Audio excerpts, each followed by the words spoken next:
திருச்செந்தூர் முருகன் ஆசியோடு எல்லோரும் நலமுடன் வாழ நவகிரகங்களையும் பஞ்சபூதங்களையும் வணங்கி சரவணபவ பரணி பாரதியின் அன்பான இனிய வணக்கம். இன்னைக்கு நம்ம எதை பற்றி பேசுகிறோம் அப்படின்னோம்னா, வைநாசிக தோஷம் அப்படிங்கக்கூடிய ஒரு விஷயத்தை தான் பேசுகிறோம். அது என்ன வைநாசிக தோஷம்? எல்லாருமே பொதுவாக சில நபர்களுக்கு அது தெரிஞ்சிருக்கும், சில பேர்த்துக்கு தெரியாமல் இருக்கும். தெரிஞ்ச நபர்கள் கூட அந்த வைநாசிக தோஷம் எப்படி பாதிப்பை கொடுக்கும், எதன் அடிப்படையில் பாதிப்பை கொடுக்கும், அதுக்கு நம்ம என்ன மாதிரி ட்ரீட்மெண்ட் எடுத்தா அந்த தோஷத்திலிருந்து நம்ம தப்பிச்சுக்கலாம் அப்படிங்கக்கூடிய ஒரு அழகான பதிவு. இன்னைக்கு பார்த்தீங்கன்னா நிறைய திருமணங்கள் சொர்க்கத்தில் நிச்சயிக்கப்படுது அப்படிங்கிறாங்க. அப்ப நிறைய திருமணங்கள் நரகத்தில் நிச்சயிக்கப்படுகிறது அப்படின்னா இந்த வைநாசிக நட்சத்திரம் தான்.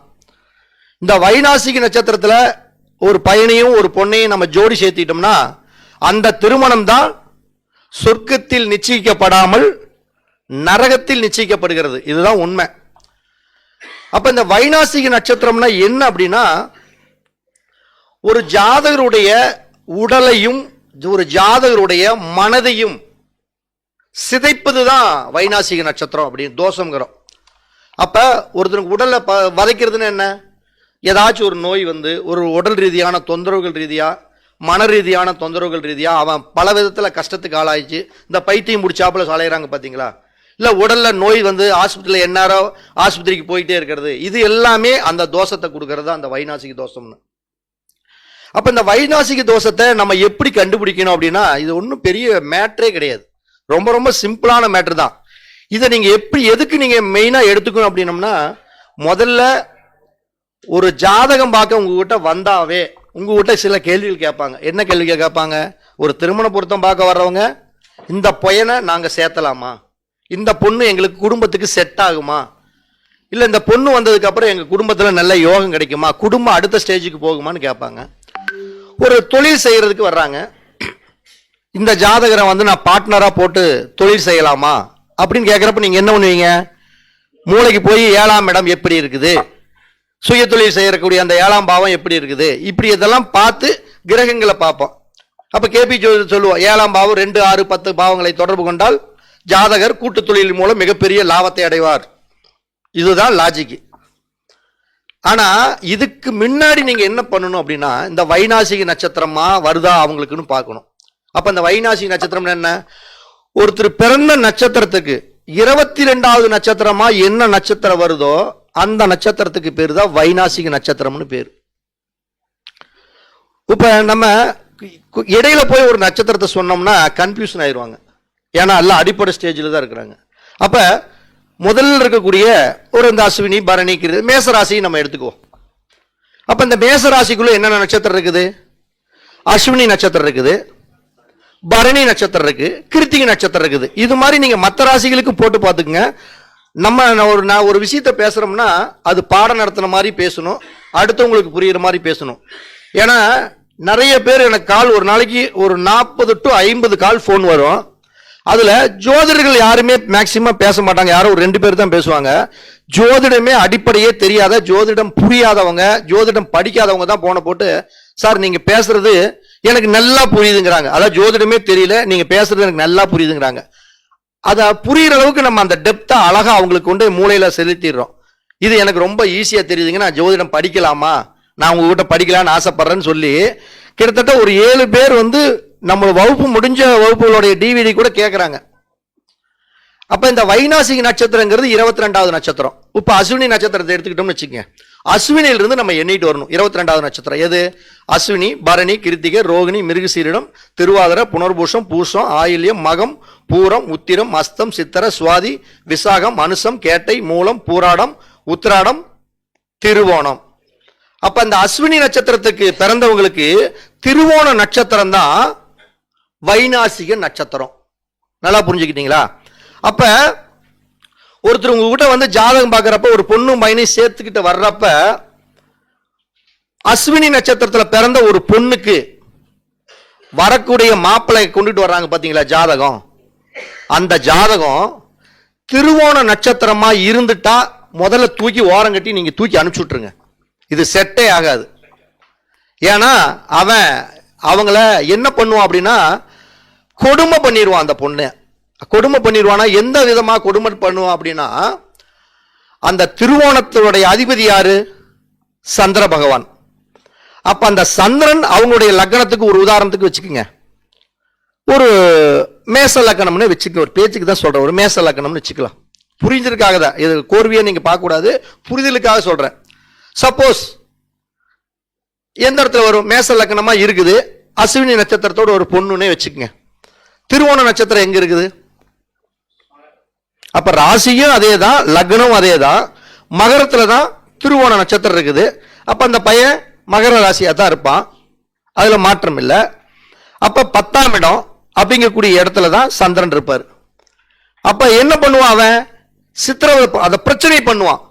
அந்த பொண்ணை வேலைக்கு போயிட்டே இரு, நீ வேலைக்கு போய் சம்பாரிச்சிட்டு வா, இல்லைன்னா ஏதாவது ஒண்ணு பண்ணுன்னு அந்த பொண்ணை சித்திரவதை பண்ணி டார்ச்சர் பண்ணிட்டே இருப்பான். அந்த 10ஆம் இடத்துல இருந்து சந்திரன் எங்க பாக்குறாரோ அந்த இடத்தை சார்ந்தது அவனை குடும்பம் பண்ணிக்கிட்டே இருப்பாங்க. 10ஆம் இடத்துல இருந்து சந்திரன் எங்க பாப்பாரு? 10, 11, 12, 1, 2, 3ஆம் இடம். 3ஆம் இடம்ங்கிறது என்ன? பொதுவா அந்த பொண்ணுடைய முயற்சி, மனசு, இது எல்லாமே. அப்ப அந்த பொண்ணுடைய மனச பல விதத்துல அவன் காயப்படுத்தி அந்த பொண்ணை தற்கொலைக்கு சமமான ஒரு கண்டத்துக்கு கூட அவன் நொனன்னு பேசி அந்த பொண்ணோட மனநிலைய கெடுத்துருவான். அந்த மனசு, அந்த பொண்ணு மனசு விட்டு போயிடும். அப்ப உங்களுடைய ஜென்ம நட்சத்திரத்துக்கு 22வது நட்சத்திரமா வரக்கூடிய நட்சத்திரத்தை ஒரு ஜோடி சேர்த்தவே கூடாது. அது திருமணத்திற்கு மட்டும் இல்லை, நீங்க ஒரு நண்பனை தேர்ந்தெடுக்கிறதா இருந்தாலும் சரி, ஒரு பார்ட்னரை தேர்ந்தெடுக்கிறதாலும் சரி, ஒருத்தருக்கு கடன் கொடுப்பதாக இருந்தாலும் சரி, உங்களுடைய தொழில உங்களுடைய வளர்ச்சிக்கு யார் யார் சப்போர்ட்டாக இருக்கிறாலும் சரி, அவங்க வரக்கூடிய அந்த 22வது நட்சத்திரக்காரங்கள் அவர்களுக்கு சிரமத்தை நிச்சயமாக கொடுப்பார்கள். இது நம்ம ஜாதகத்துல அனுபவத்துல நிறைய பார்த்திருக்கோம். இது பொண்ணுக்கு மட்டும் இல்ல, பொண்ணுக்கு 22வது நட்சத்திரமாக ஆணுடைய நட்சத்திரம் வரக்கூடாது, ஆணுடைய ஜென்ம நட்சத்திரம் பெண்ணுடைய ஜாதி 22வது நட்சத்திரமா வரக்கூடாது. இப்படி வந்துட்டாவே அது சிரமங்களை கொடுக்கும். அது என்ன மாதிரி சிரமங்கள் கொடுக்கும்? அவங்களுடைய உடலையும் மனதையும் சிதைத்து விடும். ஒரு உதாரணத்துக்கு, ஒரு பொண்ணுடைய நட்சத்திரத்திற்கு ஒரு ஆணுடைய நட்சத்திரம் 22வது நட்சத்திரமா ஒரு பொண்ணை ஜோடி சேர்த்திடுறோம். சப்போஸ் அந்த ஜோடி சேர்த்துனது அவங்களுடைய ஜாதகத்துல இந்த 4ஆம் இடம் கூடிய சுகஸ்தானத்திலேயோ, இந்த 7ஆம் இடம் கூடிய திருமண ஸ்தானத்திலேயோ, 12ஆம் இடம் கூடிய அந்த தாம்பத்தியம் படுக்கையறைய ஸ்தானத்திலேயோ அமைஞ்சிட்டா, அந்த பொண்ணை கண்டிப்பா அந்த படுக்கையறை சம்பந்தப்பட்ட விஷயங்கள்ல அந்த பொண்ணை கொச்சப்படுத்தி தவறான சில, இந்த படுக்கையறையில் இப்படி இருந்திருப்பியா, அப்படி இருந்திருப்பியா, இது மாதிரி தவறான ஒரு விஷயத்தையெல்லாம் நிறைய நீங்க பார்த்திருப்பீங்க. நிறைய டிவியில பேப்பர்ல கூட நம்ம பார்த்திருப்போம். அந்த பொண்ணை அந்த படத்துல கூட பார்த்திருப்போம். ஒரு பொண்ணை வல்கரா ஒரு விஷயத்தை சொல்லியே கொடுமை பண்ணுவான். அது எல்லாமே என்னன்னா இந்த வைநாசிக சம்பந்தப்பட்ட விஷயங்கள் தான். அப்ப இந்த அஸ்வினி நட்சத்திரத்திற்கு திருவோண நட்சத்திரம், ஒரு சில விஷயத்தை மட்டும் பேசிக்குவோம். இந்த வைநாசிக நட்சத்திரத்துல அஸ்வினிக்கு திருவோண நட்சத்திரம் வைநாசிக நட்சத்திரம். பரணி நட்சத்திரத்திற்கு அவிட்ட நட்சத்திரம், அது வைநாசிக நட்சத்திரம். அப்ப இந்த பரணி நட்சத்திரம் பிறந்தவங்க அவிட்ட நட்சத்திரக்கார பொண்ணை இல்ல பையனை எப்படி வேணுமாலும் நீங்க காம்பினேஷன் பண்ணிக்கலாம், ஜோடி சேர்த்தக்கூடாது. ஒரு கூட்டு சேர்ந்து தொழில் செய்யலாம்னு ஆசைப்படுறோம், அவங்கள கூட்டு சேர்ந்து தொழில் செய்ய நம்ம முதல்ல ஜாயின் பண்ணிக்கவே கூடாது. ஒரு பார்ட்னர்ஷிப், ஒரு பிசினஸுக்காக இல்ல ஒரு வளர்ச்சிக்காக அவங்களெல்லாம் ஒரு ஒண்ணு இல்ல, ஒரு முதலாளி இருக்காரு, தனக்கு ஒரு பிஏவா வைக்கலான்னு ஒரு ஐடியா பண்றாரு, இல்ல ஒரு மேனேஜர் போடலான்னு இருக்காரு. அப்ப இந்த வைநாசிக நட்சத்திரத்தில் இருக்கிற மேனேஜ்மெண்ட் போட்டா எப்படி இருக்கும்? தூக்கி இழுத்து சாத்திட்டு போயிடுவான். அவனுக்கு எந்த விதத்துல உடலையும் மனசையும் வதைக்க முடியுமோ அந்த அளவுக்கு வதை பண்ணிட்டு கொடுத்துட்டு போயிடுவான். சரி, கிருத்திகை நட்சத்திரம். கிருத்திகை நட்சத்திரத்துக்கு அவிட்டத்துக்கு எடுத்து நட்சத்திரம் சதய நட்சத்திரம், இது வைநாசிக நட்சத்திரம். சரி, பரணி கிருத்திகை எடுத்து ரோஹிணி. ரோஹிணிக்கு என்ன நட்சத்திரம் வரும்? சதயத்துக்கு வரும் அவிட்ட சதயம், பூரட்டாதி நட்சத்திரம், இது வைநாசிக நட்சத்திரம். இப்படி ஒவ்வொரு நட்சத்திரத்துக்கும் 22வதா வரக்கூடிய நட்சத்திரத்துக்கு பேரு தான் வைநாசிக நட்சத்திரம் அப்படின்னு பேர். இத நம்ம பொதுவா நம்ம எதன் விஷயமா நம்ம எடுத்துக்கலாம், எந்த மாதிரி விஷயத்துக்கு இதை நம்ம ஃபாலோ பண்ணலாம் அப்படின்னு பார்த்தோம்னா, ஒரு உதாரணத்துக்கு ஒருத்தருடைய ஜாதகத்துல ஒரு நல்ல தசாபுத்தி நடக்குதுன்னு வச்சுக்கோங்க. ஒரு உதாரணத்துக்கு ஒரு மேச லக்னம்னு வச்சுக்கோங்க. மேச லக்னத்துக்கு நல்ல யோகத்தை கொடுக்கக்கூடிய திசை என்னென்ன திசை வரும்? மேச லக்னத்துக்கு நல்ல யோகத்தை கொடுக்கக்கூடிய, எப்பயுமே ஒரு லக்னத்திற்கு 5, 9ஆம் இடத்து அதிபதியோட திசை கண்டிப்பா யோகத்தை கொடுக்கும். நம்ம ஏற்கனவே சொல்லிக்கிறோம், அந்த வீட்டு அதிபதி கிரகம் என்ன கிரகமோ அந்த கிரகத்துடைய நண்பர்களுடைய திசை வரக்கூடிய காலகட்டங்கள்ல சிறப்பா இருக்கும். இப்ப மேசத்துக்கு அதிபதி யாரு? செவ்வாய். செவ்வாயோட நண்பன் யாராரு? சூரியன், சந்திரன், குரு, அதுக்கு அடுத்தது கேது. இவங்கெல்லாம் ஒரு பார்ட்னர்ஷிப். அதாவது சூரியன், சந்திரன், செவ்வாய், குரு, கேது இவங்கெல்லாம் ஒரு பார்ட்னர், ஒரே டீம் தான். அதே மாதிரி சுக்கிரனோட டீம்ல சுக்கிரன், புதன், சனி, ராகு இவங்கெல்லாம் ஒரு டீம்.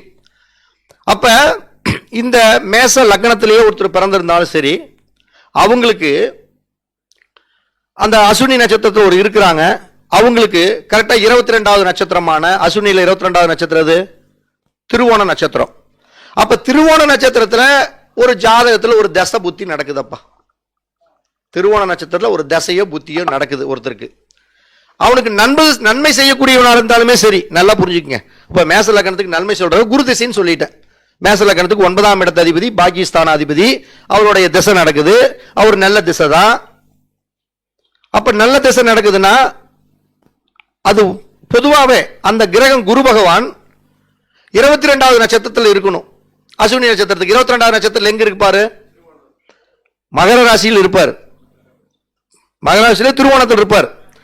அப்படி இருந்துட்டா நம்ம இந்த குரு திசை இவருக்கு தொழில 10ல் இருக்குது. மேச லக்னத்துக்கு குரு பகவான் நேசமா தான் இருக்காரு, ஆனா 10ஆம் இடத்துல இருக்காரு. எப்படி இருந்தாலும் குரு பகவான் நம்மளுக்கு மோசம் பண்ண மாட்டாரு, ஒரு விதத்துல நம்மளுக்கு சப்போர்ட் பண்ணிடுவாரு அப்படிங்கிற மாதிரி எல்லாம் நம்ம நினைப்போம்.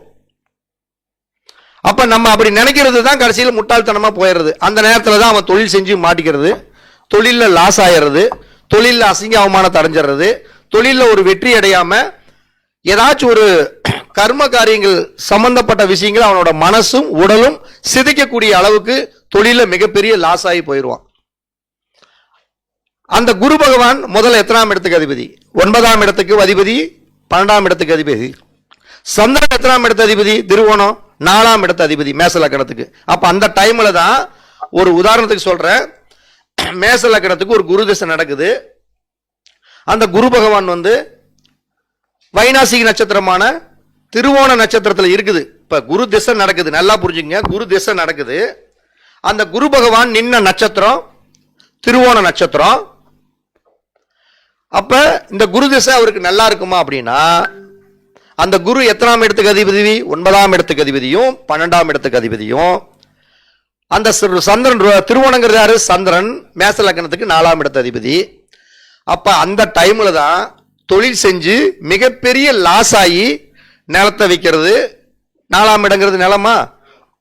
4ஆம் இடங்கிறது வண்டி வாகனமா? 4ஆம் இடம்னா சொத்தா? 4ஆம் இடம்னா அவனோட ஆரோக்கிய சுகமா?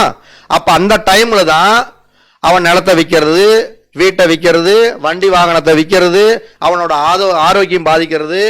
ஒரு கர்மத்துக்கு நிகரான கண்டங்களை அவன் அனுபவிப்பான்.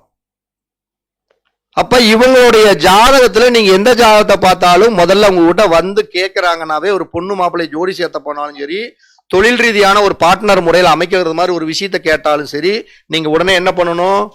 இந்த மாதிரி அவங்களுடைய நட்சத்திரத்துக்கு 22வது நட்சத்திரத்துக்காரங்களுடைய தசையோ புத்தியோ நடந்தா, தசை மட்டும் கிடையாது, தசைங்கிறது பல வருடம், புத்திங்கிறது சில வருடம். அப்ப அந்த டைம்ல சிறப்பா இருக்க முடியுமானா கண்டிப்பா இருக்க முடியாது. அப்ப அந்த டைம்ல தான் அவன் அதிகமாக செயல்படுத்துவான். இப்ப ஒண்ணு இல்ல, பரணி நட்சத்திரத்தை வச்சுக்கோங்க. பரணி நட்சத்திரம் அப்படிங்கிறது மேச ராசியில் இருக்கக்கூடிய பரணி நட்சத்திரம். அதுக்கு வைநாசிக நட்சத்திரம் எது? அவிட்ட நட்சத்திரம். ஒரு அவிட்ட நட்சத்திரத்துல ஒண்ணு இல்ல, அவிட்ட நட்சத்திரம் எங்க இருக்குது? மகரத்துல தான் இருக்குது வச்சுக்கலாம். அந்த இடத்துல செவ்வாய் என்ன நிலைமையில் இருக்காரு? செவ்வாய் உச்சமா இருக்கார், நல்ல ஸ்தானத்தில் இருக்கார், அதுல மாற்றமே இல்லை. செவ்வாய் வந்து நல்லா தான்ப்பா இருக்குது. மேச லக்னம்னே வச்சுக்கோங்கப்பா, மேச ராசினே வச்சுக்கோங்கப்பா, மேச லக்னத்துக்கு 10ஆம் இடத்துல செவ்வாய் ஆட்சியா இருக்குதுப்பா, அதுல மாற்றமே இல்லை. புரியுதுல நான் பேசுறது? ஆட்சியாவே இருக்குதுப்பா. ஆனா அந்த செவ்வாய் அவிட்ட நட்சத்திரத்தில் இருக்குது. எது? வைநாசிக நட்சத்திரத்துல. நம்ம பொதுவா என்ன சொல்லுவோம்? 10ஆம் இடத்துல செவ்வாய் பகவான் இருக்கிறாரு. மேச லக்னத்துக்கு செவ்வாய் நல்லது செய்யக்கூடியவன், லக்னாதிபதியும் அவன் தான், 8ஆம் இடத்த அதிபதியும் அவன் தான், 10ஆம் இடத்துல இருக்கிறான். ஜாதகருக்கு எதிர்பாராத ஒரு 8ஆம் இடத்தை எதிர்பாராத ஒரு அதிர்ஷ்டத்தை கொடுப்பான், எதிர்பாராத ஒரு தொழிலை கொடுப்பான், எதிர்பாராத ஒரு மரியாதைய, அந்தஸ்த, புகழ எல்லாத்தையும் நம்ம கொடுப்பான் அப்படின்னு நம்ம நினைச்சிட்டு இருப்போம். ஆனா மேச லக்னத்துக்கு செவ்வாய் திசை நடந்து அந்த செவ்வாய் செவ்வாய் திசையோ அல்லது புத்தியோ அந்த வைநாசிக நட்சத்திரமான அவிட்ட நட்சத்திரத்தில் நின்று அந்த இடத்தை நடந்துட்டான்னா அவங்க வீட்டுல கண்டிப்பா கர்மம் நடந்தே தீரும். வீட்டுல ஏதோ ஒரு கிழவி இல்லைன்னா வீட்டுல அவங்க சொந்த பந்தத்துல ரத்த உறவுல யாராச்சும் ஒருத்தர் இருந்தாங்கன்னா அவங்க, ஏன்னா 10ஆம் இடம்னா என்ன கர்மஸ்தானமா, கண்டிப்பா கர்மங்கள் நடக்கிறதுக்கு உண்டான வாய்ப்புகள் 100% இருக்கும். அப்ப செவ்வாய்னா யாரு? நிலம், பூமி, சொத்து, வண்டி, வாகனம், இது மாதிரி எல்லாமே நிலம், பூமி, சொத்து, இது எல்லாமே. அப்ப இந்த டைம்ல தான் அவன் செவ்வாய்னா என்ன போலீஸ் ஸ்டேஷன், செவ்வாய்னா என்ன காவல்துறை, இது மாதிரி போலீஸ் ஸ்டேஷனுக்கு போறது, கட்ட பஞ்சாயத்துக்கு போறது, எங்கேயாச்சும் கை கட்டி நிக்கிறது, இப்படி எல்லாம் பல விஷயத்துல அவன் போய் தொழில் ரீதியா மாட்டிக்குவான். அந்த நேரத்துல போய் உனக்கு செவ்வாய் திசை ஆகா ஓஹோன்னு இருக்கும். 10ஆம் இடத்துல நின்று செவ்வாய் உச்சம் பெற்று திசை நடத்தி கொண்டு இருக்கிறார், இந்த திசையில நீங்க சூப்பரா தொழில சைன் பண்ணுங்க, மிகப்பெரிய யோகத்தை அடைஞ்சிருவீங்கன்னு சொன்னா அவன் அந்த ஜோசியரைத்தான் நான் தொலைவிட்டு இருந்தேன், எங்க கண்ணுல சிக்கிறான், எங்க கண்ணிலேயே சிக்க மாட்டாங்கிறாரு, யாராச்சும் அந்த ஜோசியரை பாத்தீங்களான்னு அருவாளோட சுத்துவாங்க. அந்த மாதிரி நம்மளை தொலைவ ஆரம்பிச்சிருவாங்க. அப்ப நம்ம நல்லா புரிஞ்சுக்கணும், இந்த வைநாசிக நட்சத்திரத்திற்குள்ள ஒவ்வொரு நட்சத்திரத்துக்கும் எல்லாமே கால்குலேஷன் இருக்கு. நீங்க நோட்ல எழுதிக்கங்க, மூளைக்கு தான் வேலை.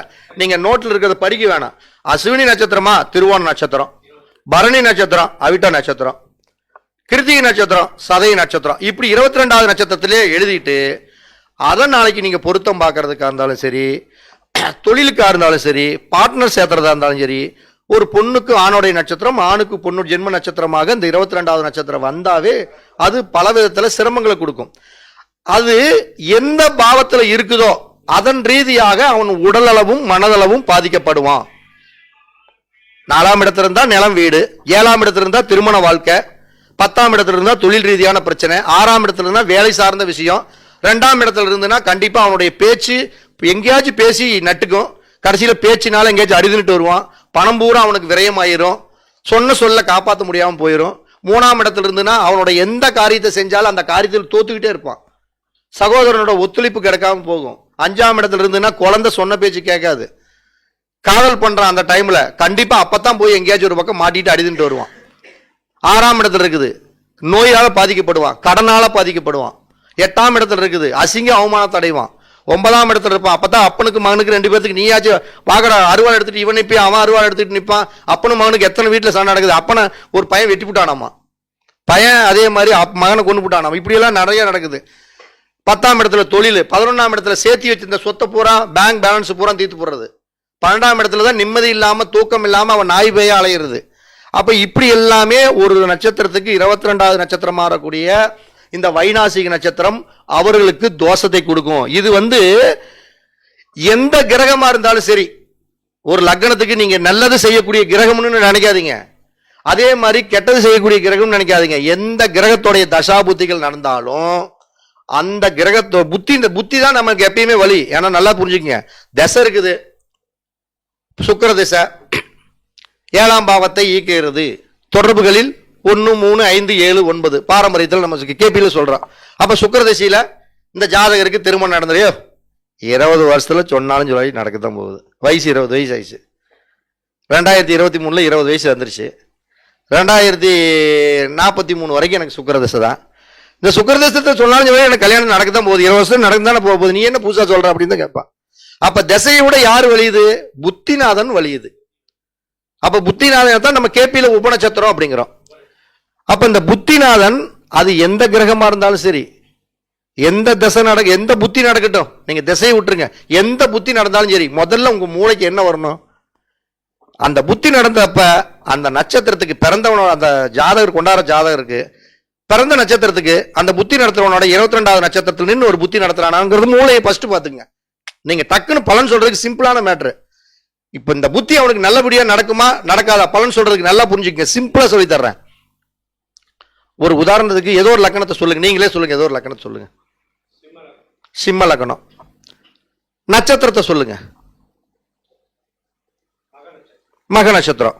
மக நட்சத்திரத்துக்கு 22வது நட்சத்திரம் எது? என்னங்க கை விட்டுதான் என்னங்க வெக்கத்துமா என்ன இதுல என்றதுக்கு என்ன போய் இருக்குது? மகத்திலிருந்து 22 கை விட்டு என்னங்களே எவ்வளவு நேரம் ஆகி போகுது? ஒரு நிமிஷம் கூட ஆகாது. சொல்லுங்க, ஒருத்தர் தான் சொல்லியிருக்காங்க. உன்னா ஐயா, மகம், பூரம், உத்திரம், அஸ்தம், சித்திரை, சுவாதி, விசாகம், அனுசம், கேட்ட, மூலம், பூராட, உத்திராட, திருவோணம், அவிட்டம், சதயம், பூரட்டாதி, உத்திரட்டாதி, ரேவதி, அசுவினி, பரணி, கிருத்திகை, ரோகிணி. எவ்வளவு நேரம் ஆச்சு நான் சொல்றதுக்கு? இல்ல இல்ல எவ்வளவு நேரம் ஆச்சு? அதுக்குள்ள இப்படி இப்படி இப்படின்ட்டு. அப்ப ரோகிணி நட்சத்திரம். அப்ப ஒரு சிம்ம லக்னம். இப்ப ரோகிணி நட்சத்திரம் எந்த வீட்டில் இருக்குது? ரிஷபத்தில் இருக்குது. சரி, ரோகிணி நட்சத்திரத்திலிருந்து ஒரு தசை நடக்குதப்பா, ஒரு புத்தி நடக்குது. தசை விட்டுருங்க, ஒரு புத்தி நடக்குது. அப்ப அவங்களுக்கு என்ன பிரச்சனை நடக்கும்? ஃபர்ஸ்ட் யாராச்சும் ஒருத்தர் மூளைக்கு வேலை கொடுங்க. அப்ப என்ன பண்ணணும்? சிம்ம லக்னத்தை வச்சு தானே நம்ம எந்த பாவத்தையும் கணக்கிடுறோம். சிம்ம லக்னத்துக்கு ரிஷபம் எத்தனாவது வீடு? 6, 7, 8, 9, 10. அப்ப என்ன நடக்கும்? தொழில்ல அவன் எவ்வளவு பெரிய மாசா இருந்தாலுமே அந்த டைம்ல பட்டு அடிதான் வாங்குவான். தொழில்ல லாஸ் தான் ஆகும். அது காலச்சக்கரத்தில் எத்தனாவது வீடு? 2வது வீடு. காலச்சக்கரத்தில் எத்தனாவது வீடு? அது 7வது வீடு. அப்ப தொழில்ல மிகப்பெரிய பணம் சார்ந்த விஷயங்களை அவன் இழந்தே தீரணும். பேச்சு சார்ந்த விஷயங்களை அவன் இழந்தே தீரணும். தங்க நகைகளை கண்டிப்பா அடமான வச்சே தீருவான். கணவன் மனைவிக்குள்ள இருக்கக்கூடிய விஷயங்கள்ல சண்டை சச்சரவு வரும். சுயதொழில ஜெயிக்க முடியாது. கூட்டாளி தான் அந்த நேரத்தில் அவனை ஏமாத்திடுவான். அதனால தொழில மிகப்பெரிய லாஸ் ஆகி அவன் ஊருக்குள்ள அசிங்கத்தையும் அவமானத்தையும் பொருளாதார இழப்புகளையும் சந்திப்பான். இதுல பலன் சொல்றதுக்கு ஒன்றும் ரிஸ்கே இல்லையே. லக்னம் எங்க இருக்கிறான், காலச்சக்கரத்தில் அவன் எந்தெந்த வீட்டுக்கு சொந்தக்காரன், அதையெல்லாம் தப்பு தப்பா சொல்லணும். இவ்வளவுதான் மேட்ரு, வேற எதையுமே சொல்ல வேணாம். லக்னம் அது எந்த பாவத்தில் இருக்குது, அந்த பாவத்தை காலச்சக்கரத்துக்கு எந்தெந்த வீடோ அந்த வீடு தப்பு தப்பா சொல்லுங்க. 7ஆம் இடம்னா கூட்டு தொழில தப்பு தப்பா சொல்லுங்க. கூட்டு தொழில் தப்பு தப்பான்னு சொல்லுவீங்க. கணவன் மனைவிகள் 2 பேருக்கு அட்டாச்மெண்ட் இருக்காதப்பா. கூட்டு சேர்ந்து தொழில் செஞ்சா லாஸ் ஆகி ஏமாத்திடுவானப்பா. பார்ட்னர் ஏமாத்திடுவானப்பா. 2ஆம் இடத்துல பணகாசை பூரா அடமானம் வச்சிருவான்ப்பா. நகை அடமானம் வச்சிருப்பான். இவன் பேச்சு எங்கேயாச்சும் சொன்னா பேச்சு நட்டுக்கும்பா. பேச்சு வாயை வச்சுட்டு ஒழுங்கா இருக்கணும், சண்டை பண்ணிட்டு அடித்துட்டு தான் வரணும். இதெல்லாம் தப்பு தப்பா சொன்னா தீர்ந்து போச்சு மேட்ரு. இதுக்கு என்ன நம்ம கஷ்டம்? அப்ப பலன் நம்ம சொல்றப்ப, ஒரு பொருத்தம் பார்க்கறப்ப அவங்களுடைய நட்சத்திரத்திற்கு 22வது நட்சத்திரமா வரக்கூடிய நட்சத்திரத்தை அந்த தசை புத்தி வர்றப்ப ரொம்ப கவனமா இருக்கணும். அப்பதான் அவன் அதிகமா செயல்படுத்துவான். அதிகமா செயல்படுத்துவானா, அதாவது ஒரு பிரச்சனை வருது அப்படின்னா அந்த டைம்ல தான் அந்த பாவகரகத்தை அவன் அதிகமா வலுப்படுத்துவான். ஒண்ணுல சிம்ம லக்னம் 10ஆம் இடத்துலதான் ரோகிணி நட்சத்திரத்துல நின்று ஒரு புத்தி நடத்துது ஒரு கிரகம். அப்ப அவன் என்ன பண்ணுவான்? காசே தொழில், காசே கொஞ்சம் இருக்காதுதான். அப்பதான் தொழில் செய்யறன்னு ரொம்ப இறங்குவான். அந்த நேரத்துல தான் போய் கடன் வாங்குறதுக்கு ரொம்ப மும்முரமா போவான். சொன்னாலும் கேட்க மாட்டான். அப்பதான் கடன் இவனுக்கு தேடி எவனாச்சும் ஒருத்தன் கொடுப்பான். ஏன்னா அந்த தோஷத்தை அவன் அனுபவிச்சே தீரணும்ல. விதி இவனை விடாதல்ல, சுருக்கு போட்டு இழுக்கிறது தானே பார்க்கும். அப்ப போய் கேட்டா, என்கிட்ட ஒருத்தர் சொன்னாரு, ஒரு நண்பர் இந்த சென்னையில, பேர சொல்ல விரும்பல, இதே மாதிரிதான் முதல்ல அவர் 5 கோடி ரூபாய் லோன் கேட்டாரா. 5 கோடி ரூபாய் லோன் கேட்ட உடனே முதல்ல உங்ககிட்ட கேட்ட ஏழுமலை சாப்பிட்டு ஒரு 5 கோடி ரூபா கேட்டோன்னா அவரு ஒரு வாரத்துல பார்த்து சொல்றேங்க அப்படின்னு கொஞ்சம் லைட்டா சொன்னாரா. சரி, இவர் சொல்ற கூரை கொஞ்சம் சரியில்லையே, அப்ப இந்த ஆளை விட்டுட்டு நம்ம வேற ஆளை பார்த்தலான்ட்டு ஒரு பேங்க்காரங்கிட்ட கேட்டாங்களா. அவன் 7 கோடி ரூபா உங்களுக்கு ப்ராப்பர்ட்டி எல்லாம் பார்த்துட்டு 7 கோடி ரூபா லோன் தரான். நானா தரலான்னு சொல்லிட்டு அப்புறம் இன்னும் கொஞ்சம் இந்த ஐடி ஃபைல் இதெல்லாம் கொஞ்சம் இருக்குதுங்க, அதை மட்டும் பாருங்க, பார்த்துட்டு பண்ணிக்கலாம்ண்ணா. இவன் ஐடி கீட்டெலாம் கேட்குறேன், நம்மளும் தான் ஏற்கனவே கொஞ்சம் சிவில் புள்ளியெல்லாம் கொஞ்சம் தலையெல்லாம் நிற்குதே, இது செட் ஆகாதேன்ட்டு மனசுக்குள்ளே வச்சுக்கிட்டு இன்னொருத்தக்கிட்ட போய் 7 கோடி ரூபா கேட்டோம்னா தனியார் தான் அவன் கொண்டாந்து 8 கோடி ரூபாய் கொடுத்துட்டு போயிட்டானா. பேசுன அடுத்த 2வது நேரத்தை கொடுத்துட்டு போயிட்டானா. 8 கோடி ரூபாய் வாங்கி வச்சிருக்கிறப்ப முதல்ல ஒரு 5 கோடி ஒருத்தனை கேட்டான்ல, அவன் 5 கோடி ரூபாய் பொட்டி கொண்டுட்டு வந்துட்டானாங்க. உங்க ப்ராப்பர்ட்டி எல்லாம் கரெக்டா இருக்குது, செக் பண்ணிட்டேன், இந்த 5 கோடி நீங்க தான் வச்சுக்கணும், இந்த மாதிரி நான் கொண்டு போனேன் எங்க மேனேஜர் அடிச்சு போடுவாரு, இது மாதிரி செட் ஆகாது அப்படின்னு தனியார் தடவை கொண்டாந்து வச்சுட்டு போயிட்டான். அப்ப எவ்வளவு ஆச்சு? 8 7 10 எவ்வளவுங்க? 8 8 16 14 8 8 16 15 கோடி ஆச்சு. இந்த பேங்க்ல ஒருத்தனுக்கு 7 கோடி ரூபாய் சொன்னான்ல, அவன் 9 கோடி ரூபாய் சாங்ஷன் பண்ணிட்டானா. கிட்டத்தட்ட பார்த்தா 5 கோடி ரூபாய்க்கு ஆசைப்பட்டது 25 கோடி ரூபாய் பணம் குப்புக்குன்னு வந்து சேர்ந்துச்சு. சேர்ந்த உடனே என்ன பண்ணு, புத்தி போடு, புதுசா அதை பண்ணு, புதுசா இதை பண்ணுதான் 25 நம்பிட்டு இருக்குது இல்ல.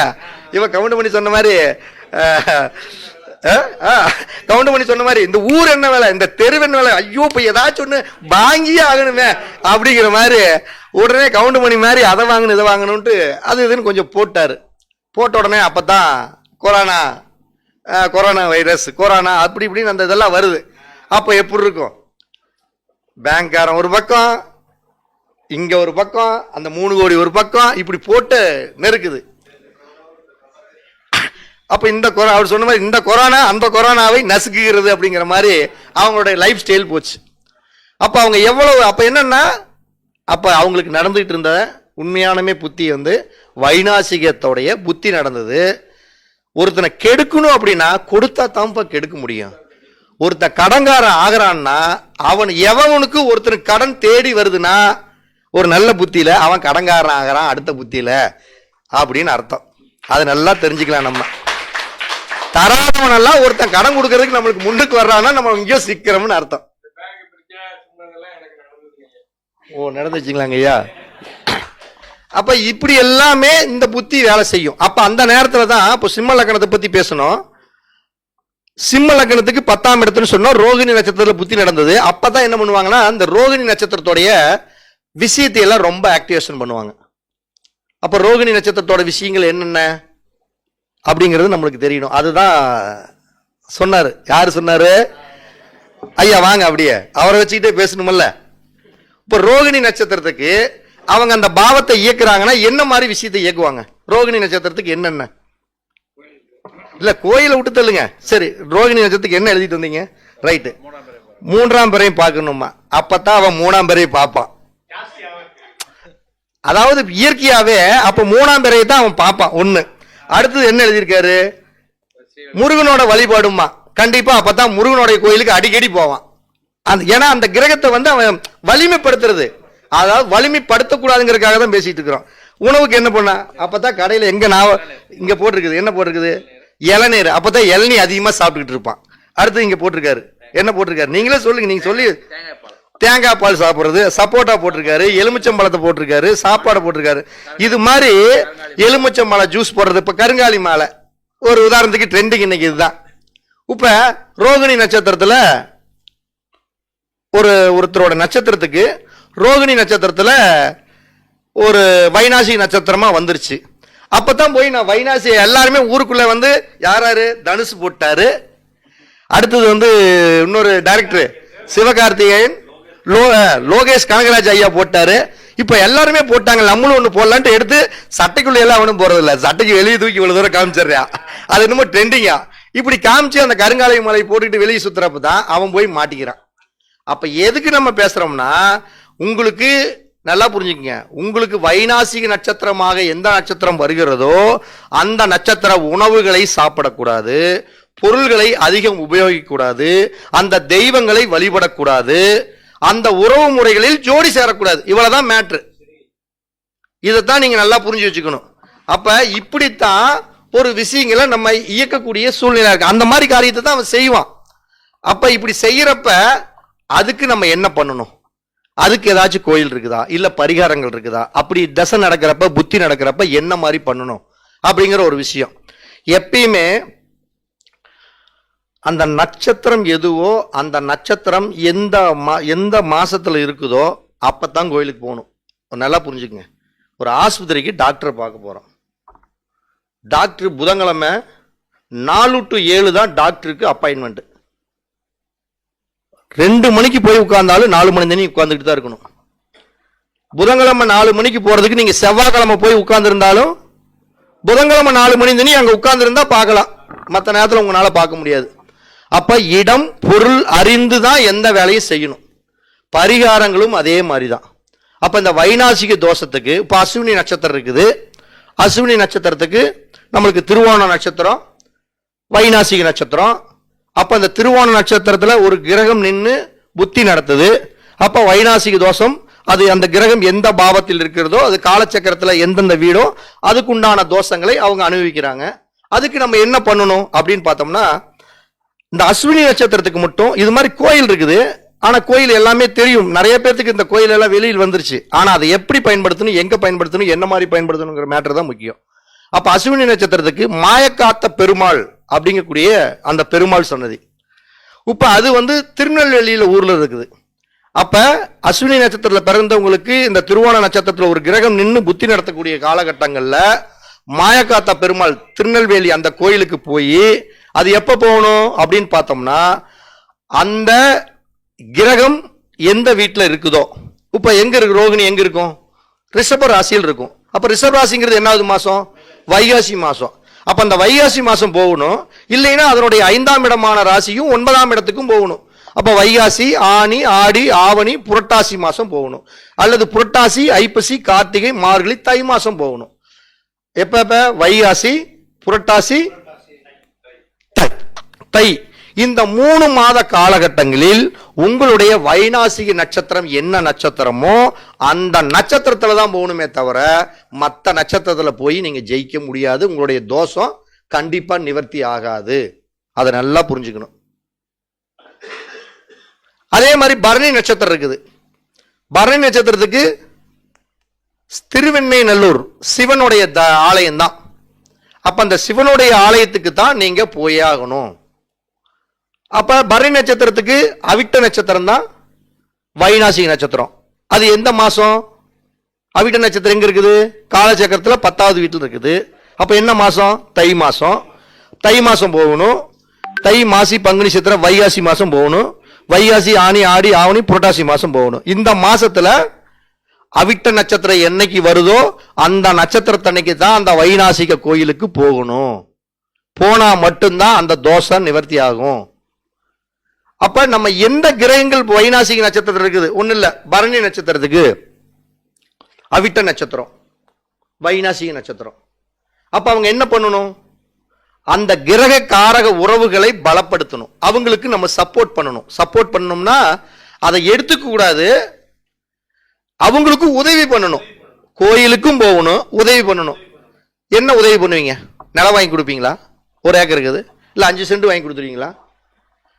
செவ்வாய் ஞாயிறு கூட பிறந்த சகோதர உறவு, ரத்த உறவு, சகோதரனுக்கு உதவி பண்ணுங்க. ஆனா அண்ணன் தம்பி இல்ல, சித்தப்பன் பையன் பெரிய பையன் யாராவது இருப்பாங்கல்ல, ஆனா அவங்களும் இல்ல, பங்கும் பங்காளின்னு எவனோ ஒருத்தன் கஷ்டத்தில் இருப்பானல்ல. அது எந்த பாவத்தில் இருக்குது, 10ஆம் பாவத்தில் இருக்குது காலச்சக்கரத்துல. அப்ப பங்கும் பங்காளி வீட்டுல யாராச்சும் வீட்டுல ஒருத்தர் இறந்துட்டாங்க, 10ஆம் இடம் கர்மஸ்தானம். அப்ப பங்கும் பங்காளி சகோதர வீட்டுல இது மாதிரி ஏதாச்சும் ஒரு கர்ம காரியங்கள் அவங்க சைட்ல இருந்ததுன்னா அதை போய் முன்னுக்கு நின்று நம்ம எடுத்து சில வேலைகளை பண்ணணும். பொதுவா அந்த கோயிலுக்கும் போகணும். இப்படி போயிட்டு வந்தோம்னா நம்மளுக்கு அந்த வைநாசிக தோஷத்தோடைய பாதிப்புகள் குறையும். அந்த கிரகத்தை நம்ம அந்த டைம்ல ஆக்டிவேஷன் பண்ணாமையே இருக்கணும். இப்படி எல்லாம் நம்ம பண்ணணும்னா அந்த வைநாசிக தோஷத்தை நம்ம முழுமையா நிவர்த்தி பண்ணலாம். நம்மளுக்கு வைநாசிக தோஷத்தோட கோயில் தெரிஞ்சும் கண்ட நாள்ல போய் பிரயோஜனம் இல்லை. அந்த வைநாசிக கிரகம் எங்க இருக்குதோ அந்த கிரகத்துடைய மாசம் உங்களுக்கு எல்லாம் தெரியும். மேசம்னா சித்திரை, ரிஷபம்னா வைகாசி அப்படின்னு. அந்த மாசத்துல அந்த வைநாசிக நட்சத்திரம் என்ன நட்சத்திரமோ அந்த நட்சத்திரத்துல அந்த கோயில்ல போய் வழிபடணும். எந்த கோயிலுக்கு போனாலும் அதுல ஒரு விஷயத்தை வச்சுக்கங்க. ஐயா சொன்னாரு, யார் சொன்னாரு, திருநள்ளாறு பாலையா சொன்னாரு. அது நெருப்பு தத்துவத்தில் இருக்குதா, நீர் தத்துவத்தில் இருக்குதா, காற்று தத்துவத்தில் இருக்குதா, ஆகாய தத்துவத்தில் இருக்குதா அப்படின்னு பார்த்துக்கணும்.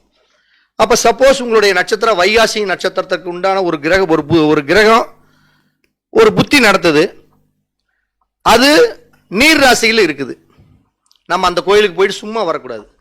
முடிஞ்சா அந்த வைநாசிக தோஷம் தீரணும்னா நீர்னு என்ன, அந்த சாமிக்கு நீரினால் அபிஷேகம் செய்யணும். நீரினால் அபிஷேகம் போய் உட்கார்ந்து பன்னீர் அபிஷேகத்தை வாங்கி கொடுத்து பார்த்துட்டு வந்தா 100% தோஷம் தீரும்.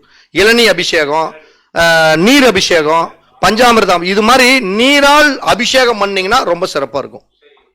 இதே நெருப்பு தத்துவமா இருக்குது. அவங்க என்ன பண்ணணும், அந்த கோயிலுக்கு போனாங்கன்னா கண்டிப்பா விளக்கு ஏத்தி சாமி கும்பிட்டா தான் அந்த தோஷம் தீருமாப்பா, இல்லைன்னா தீரவே தீராது.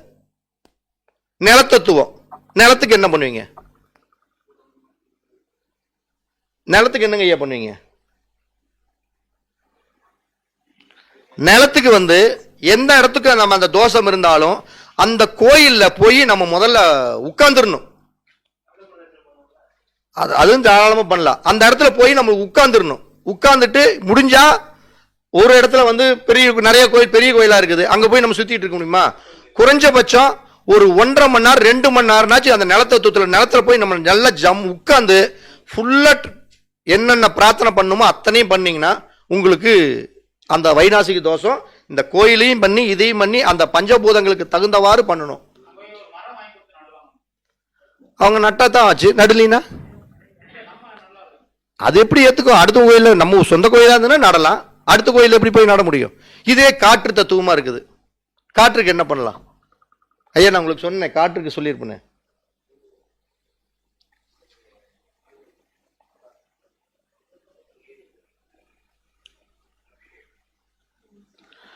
காற்றுக்கு என்னன்னா நம்ம பேசக்கூடிய வார்த்தைகள் அப்படிங்கிறது வெளியே போகணும். மந்திரங்கள், அதாவது நம்ம ஒரு வார்த்தை பேசுறோம்னா அங்க போய் என்ன பேசுவோம்? ஒரு மந்திரங்கள் சொல்றோம், ஒரு விநாயகர் ஏகதண்டாயத்மிகே வக்கரதண்டாயத்மிகே, இது மாதிரி அந்த கோயிலுடைய மூல மந்திரங்கள் என்னன்னு கண்டுபிடிச்சு, தெரியலையாலும் பரவாயில்ல, அங்க நீட்டா கல்வெட்டில் எழுதியிருக்கும், இல்லைன்னா அந்த கோயிலில் போனா அந்த புக் இருக்கும், இல்லைன்னா சிவனோட கோயிலா இருந்தா சிவனோட மந்திரம் தான் பொதுவா தெரிஞ்சிருச்சு, முருகனோட கோயில்னா முருகனோட மந்திரம் தெரிஞ்சு போச்சு, செவ்வாய்னா கந்த சஷ்டி கவசம் தெரிஞ்சு போச்சு. இது மாதிரி என்ன கிரகங்கள் அப்படிங்கிறது தெரிஞ்சு அதனுடைய துதிகள் உங்களுக்கு தெரியுமல்ல. அந்த கோயில்ல உட்கார்ந்து அப்ப அதாவது நெருப்பு ராசியில் இருந்தா தீபங்கள் ஏத்தணும், நீர் ராசியில் இருந்தா அபிஷேக தீர்த்தம் ஊத்தி பண்ணணும், காற்று ராசியில் இருந்ததுன்னா மந்திரங்களை உபயோகப்படுத்தணும், நிலராசியா இருந்ததுன்னா அந்த இடத்துல அமர்ந்து உட்கார்ந்து அதிக நேரம் நம்ம அந்த தெய்வ வழிபாடுகளை பண்ணணும்னா இந்த வைநாசிக தோஷத்துடைய புத்திகள் நடந்தாலும் சரி அந்த பாதிப்புகள் இருந்து ஒரு 60% குறைக்கத்தான் முடியுமே தவிர நிவர்த்தி முடியாது. நல்லா புரிஞ்சுக்கணும். ஒரு கோயிலுக்கு போறோம்னா போய் வண்டியில போய் ஆக்சிடென்ட் ஆகி உயிர் போறதுக்கு பதிலாக கீழே விழுந்து கைகால் சரிச்சிட்டு வர்ற மாதிரி தான். நம்மளுக்கு கைகால் சரிச்சிட்டு வந்தாவே போதும், பெருசா பாதிக்க வேணாம். அப்ப நீங்க முதல்ல ஒரு வைநாசிக தோஷம்னா என்ன, ஒரு நட்சத்திரத்திற்கு 22வது நட்சத்திரம் எதுவோ அதுதான் வைநாசிக நட்சத்திரம். இந்த வைநாசிக நட்சத்திரத்தை எதுக்கு பார்க்கணும்? ஒரு பொண்ணு மாப்பிளையும் ஜோடி சேர்த்துறப்ப ஒரு பெண்ணுடைய நட்சத்திரத்துக்கு 22வது நட்சத்திரம் ஒரு ஆணுடைய நட்சத்திரமாக வரக்கூடாது. ஒரு ஆணுடைய நட்சத்திரத்திற்கு 22வது நட்சத்திரம் பெண்ணுடைய நட்சத்திரமாக வரக்கூடாது. அதே மாதிரி ஒரு தொழில் பார்ட்னர் அமைக்கிறீங்க, உங்களுடைய நட்சத்திரத்துக்கு 22வது நட்சத்திரத்துக்காரன எக்காரணத்துக்கு கொண்டும் ஜோடி சேர்த்தக்கூடாது. கண்டிப்பா அவன் மூலம் ஏமாற்றங்களை அடைவீர்கள். ஒரு ஒரு கேஸ் சம்பந்தப்பட்ட விஷயம், ஒரு வக்கீல் அவர்கிட்ட போய் நமக்கு கேஸை நம்ம கொடுக்கலான்னு ஆசைப்படுறோம். நம்மளுக்கு 22வது நட்சத்திரம் இருக்கிற ஒரு வக்கீல்கிட்ட கொண்டு ஒரு கேஸை கொடுத்தா எப்போ இருக்கும்? நம்ம ஜெயிக்க முடியுமா? இது அவங்களுடைய லைஃப்ல உங்களுக்கே நீங்க யாரோட பழகலாம், யாரோட பழகக்கூடாது, எப்படி எல்லாம் நடந்துக்கலாம் அப்படிங்கிறதுக்கு இதெல்லாம் ஒரு முன்னெச்சரிக்கை. அப்ப இப்படிப்பட்ட ஒரு வைநாசிக தோஷம் உள்ள நட்சத்திரங்கள் ஒவ்வொரு நட்சத்திரத்திற்கும் 22வது நட்சத்திரம் அவர்களுடைய உடலையும் மனதையும் வதைக்கும், சிதைக்கும், நசுக்கும் என்று கூறி மீண்டும் ஒரு அழகான தருணத்துல உங்களை மீண்டும் ஒரு நல்ல பதிவோடு சந்திக்கிறேன். அனைவருக்கும் நன்றி, வணக்கம், வாழ்த்துக்கள்.